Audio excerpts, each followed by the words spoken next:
नमस्कार, हम श्रद्धा, हम सरस्वती गोड़ चुके गोड़ लागतनी। आज हम दोनों बहन रोआ समी के सामने आखिर के पेट से लाइव आई बानी जा, जो हमें खातिर बहुत सौभाग्य के बात और एक खातिर आखिर परिवार के प्रत्येक सदस्य के तरफ से सादर प्रणाम और ढेर ढेर आभार। तो जे भी हमने के लाइव देखा तनी सब लोग के फिर से एक बार स्वागत बा और प्रणाम। जैसा कि आवाज सुना तक मतलब कंफर्म। हाँ, आप सब एक बार प्लीज कंफर्म कर दी कि आवाज आवत बाकी ना। हाँ, एक बार बताइए।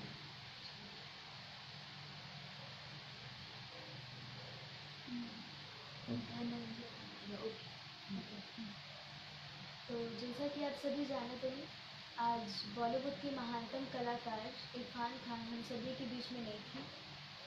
तो आखिर परिवार की तरफ से आज हम दिनों बहन वहाँ के सबसे पहले एगो श्रद्धांजलि भेज जा एगो गीत के माध्यम से।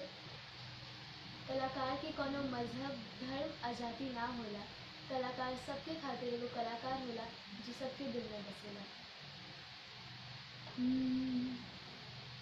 एक बात मोरे सजने, एक बात मोरे सजने, गठियाल चुनरिया में, गठियाल चुनरिया में, बिन भाव के बिक जइबू, बिन भाव के बिक जइबू, माया के बजरिया में, माया के बजरिया में,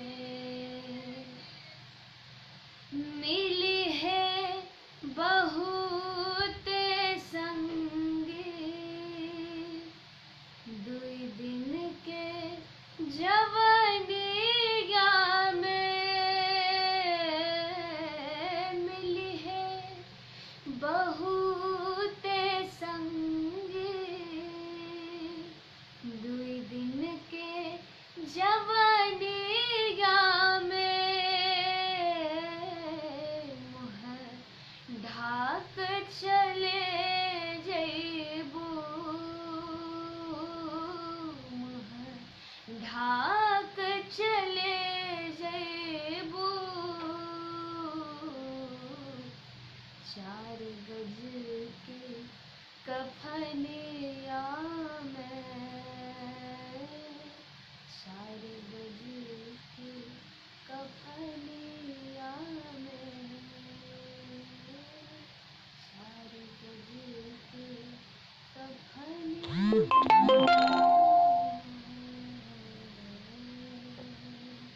धन्यवाद। हमने के अपन गुरु सुश्री चंदन तिवारी जी और श्री अभिजीत मुखर्जी सर के पहले सादर प्रणाम करके चाहब और ओकरा बाद शारदा माँ से हमने की ये प्रार्थना बा कि इरफान खान जी जैसे महान कलाकार के आपन चरण में स्थान दी और एकरा साथ एगो सरस्वती माँ के वंदना।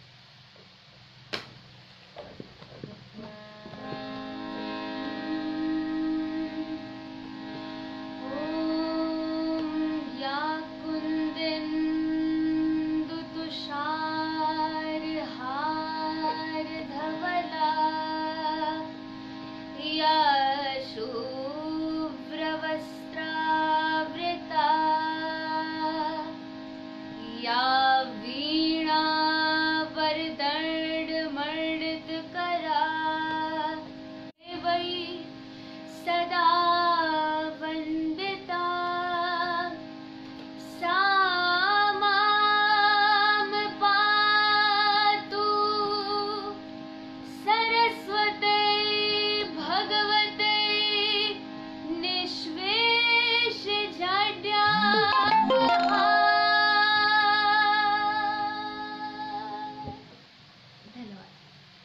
गीत के शुरुआत एक मिनट। सबसे पहले अच्छा, आवाज में कोनो दिक्कत बाटे का? नमस्कार सबके, एक बार स्वागत करता नहीं। अगर कहीं आवाज में दिक्कत हुई तो एक बार जरूर बताएं। हम लोग कई आदमी कमेंट करता आवाज में कुछ दिक्कत बाटे।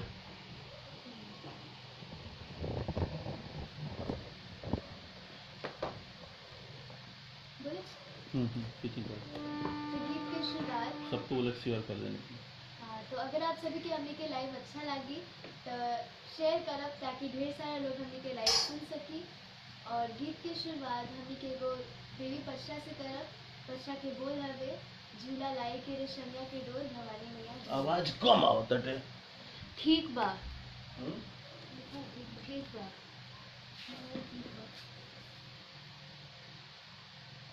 प्रणाम एक बार फिर से सभी के। सही बाटे। थोड़ा सा ऊंचा बोलिए।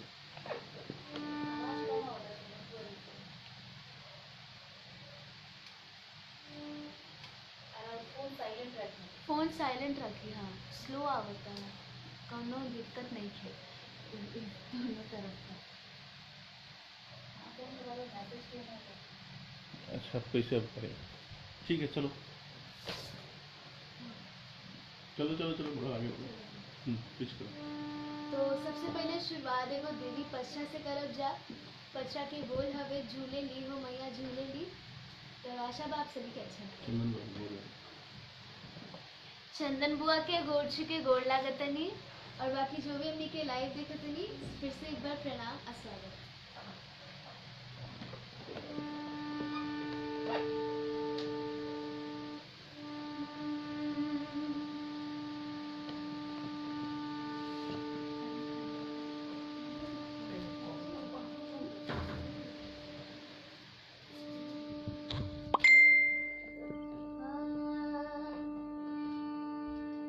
सही बाबा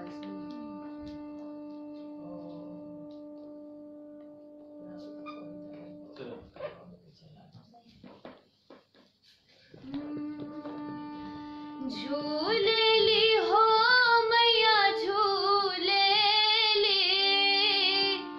झूले ली हो मैया झूले ली। झूला लाई के रेशमिया के डोर भवानी मैया झूले ली। झूला लाई के रेशमिया के डोर भवानी मैया झूले ली। झूले ली हो मैया झूले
लाई के रेशमिया के डोर, भवानी मैया झूलेली, झूला लाई के रेशमिया के डोर, भवानी मैया झूलेली, झूला लाई के रेशमिया के रेशमी।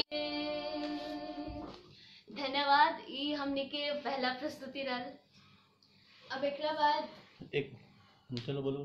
मोहम्मद खलील जी के ले ले है बालम, जेमे एगो पत्नी अपना पति से कहत रही बाजार से चुनरी लावे के, और पति पत्नी के बीच में जो नोक झोंक होला वो एक गीत में वर्णन कइल गइल बा। चलो रिकॉर्ड के इतनी सुनो।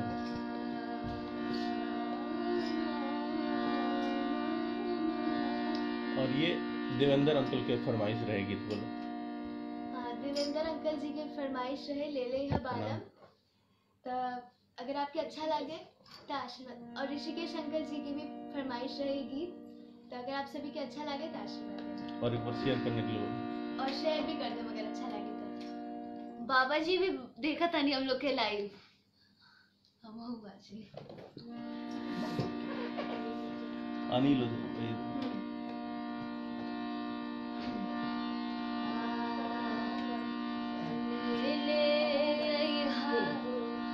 बालम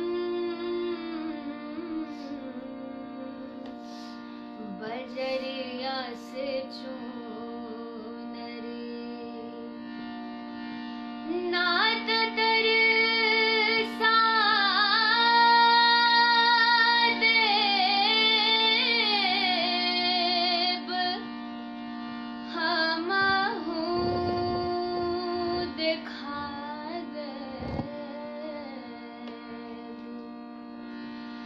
नात तरसा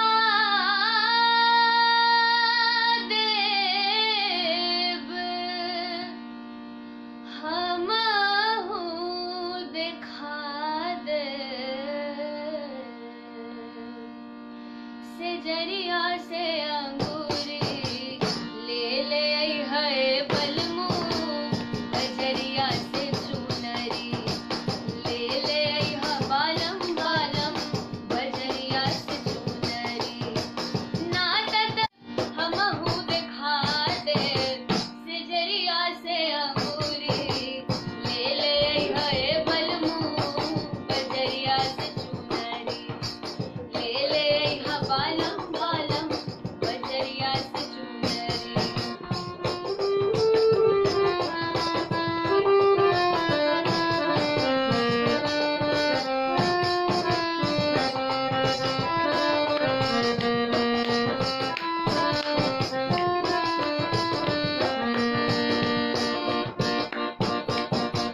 चम चम चम के सितारा चरोरिया, चम के सितारा चरोरिया, देख के लजा जाए चांद के अंजोरिया, देख के लजा जाए चांद के अंजोरिया, चम चम चम के सितारा चरोरिया, देख के लजा जाए चांद के अंजोरिया, मार के होनिया लुका जाए जोनिया, मार के होनिया लुका जाए जोनिया, अकसबा के बदरी ले ले है बलमू, बजरिया से चुनरी ले ले है बालम, बालम बजरिया से चुनरी।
से अंगूरी, ले ले आई है बलमू बजरिया से चुनरी, ले ले आई है बालम बालम बजरिया से चुनरी, बजरिया से चुनरी, बजरिया से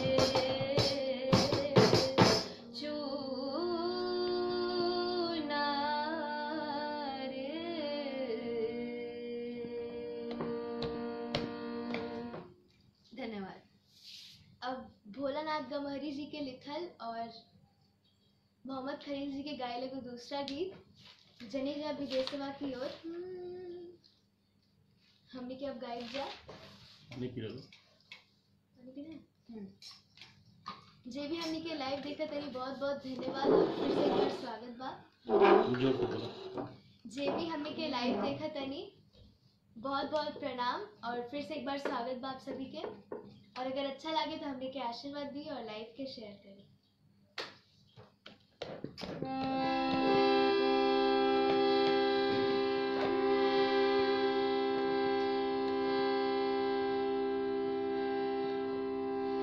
जनी जा विदेशवा के ओर बलम जी, जानी जा विदेशवा के ओर बलम जी, जानी जा विदेशवा के ओर,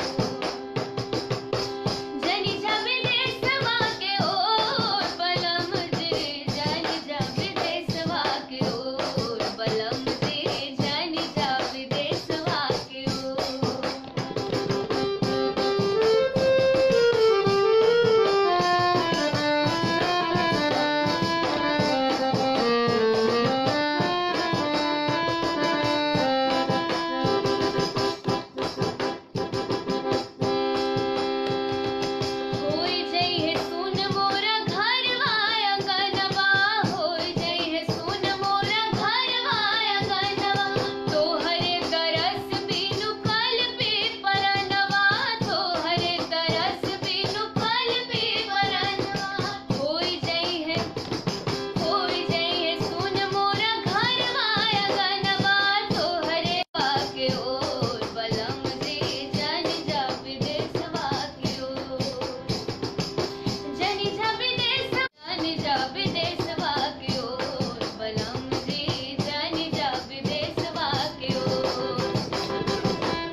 अब हमने के अगला गीत बा परदेसी आयल दुआरे हो गोरी केसिया सवारे।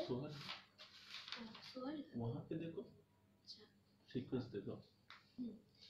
तब हमने के एगो सोहर गायब जा जेकर बोल हवे जन्मे है राम रघुरैया। अयोध्या में जब राम जी के जन्म होला तो सभी लोग बहुत खुश हो जावेले, कोई नाचेला, कोई गावेला और कोई अंदर लुटावेला। तो आई देखिए और काका होला। और जे भी हमने के लाइव देखतनी फिर से धन्यवाद और स्वागत बा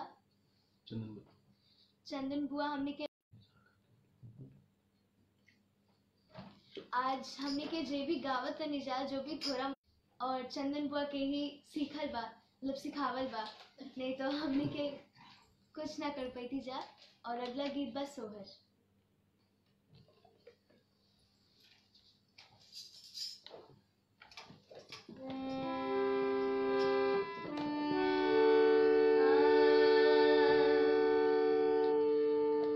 जन्मे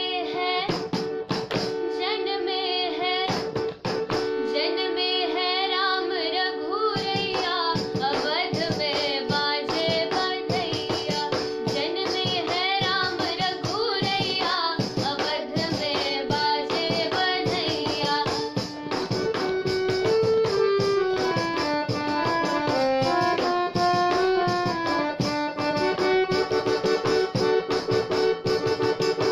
केहू लुटावे अन धन सोनवा, अन धन सोनवा हो अन धन सोनवा।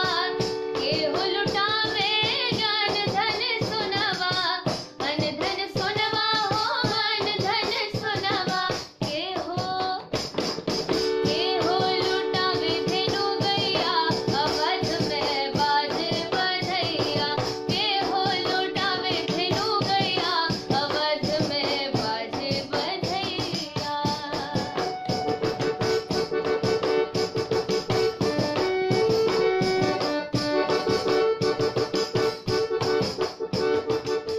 रानी लुटावे अन धन सोनवा, अन धन सोनवा हो अन धन सोनवा। रानी लुटावे अन धन सोनवा, अन धन सोनवा हो अन धन सोनवा। राजा लुटावे धेनु गैया, अवध में बाजे बधैया। राजा लुटावे धेनु गैया, अवध में बाजे बधैया।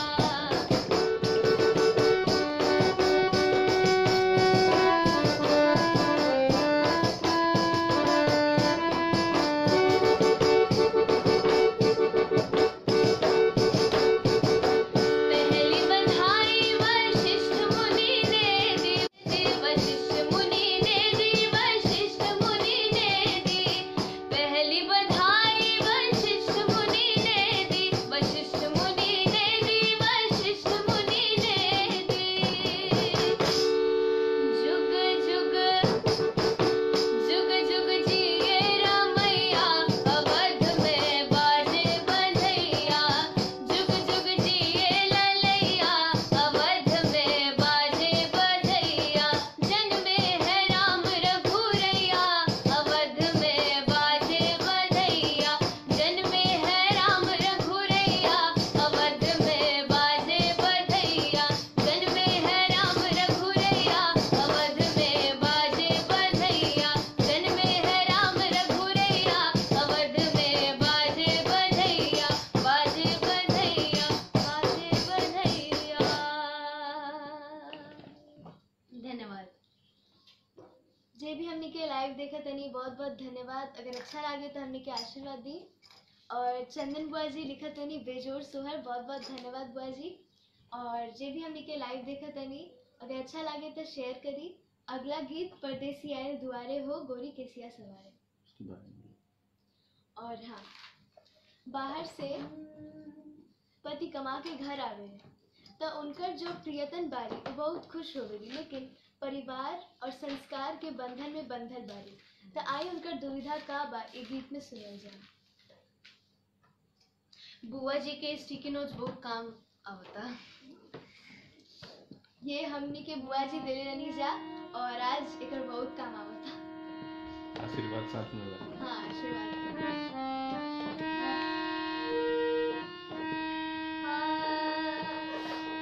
परदेसी आइल दुबारे हो गोरी के सिया सवारे परदेसी आइल दुबारे हो गोरी के सिया सवारे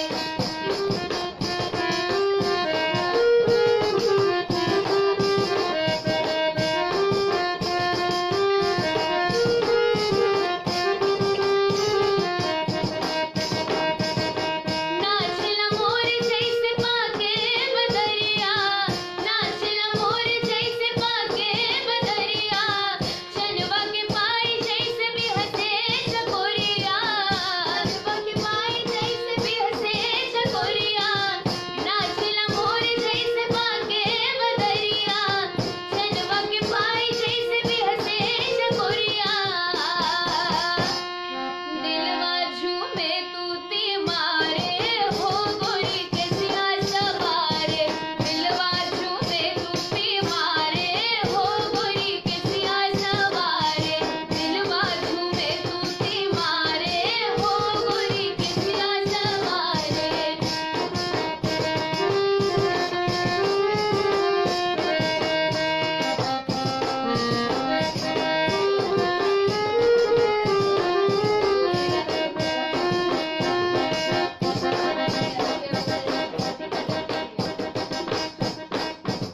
काह खियाई पिया के पियाई काह खियाई पिया के पियाई कहाँ उठाई कहाँ बैठाई कहाँ उठाई कहाँ बैठाई काह खियाई पिया के पियाई कहाँ उठाई कहाँ बैठाई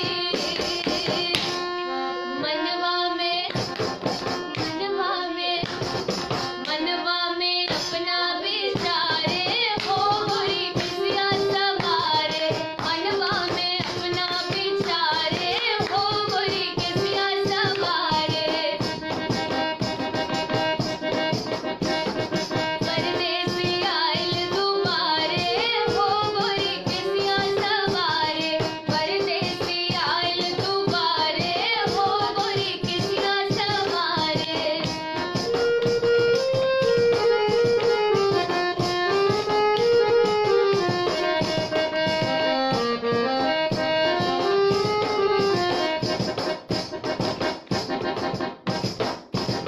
आरती उतारे ले धोए चरनिया आरती उतारे ले धोए चरनिया श्री गोपाल के वृंदास जनिया श्री गोपाल के वृंदास जनिया आरती उतारे ले धोए चरनिया श्री गोपाल के वृंदास जनिया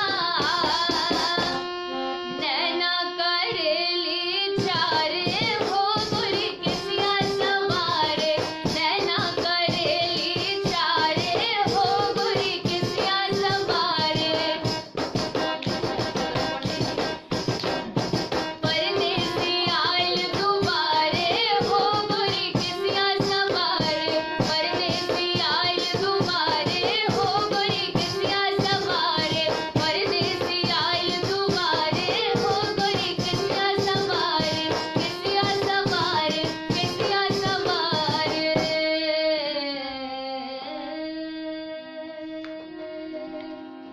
तो एक चीज हम दीदी के पहला बार ए पर संगत करे तनी तो अगर कोई गलती हो जाए तो क्षमा करब जरूर और अगला गीत एगो चैती बा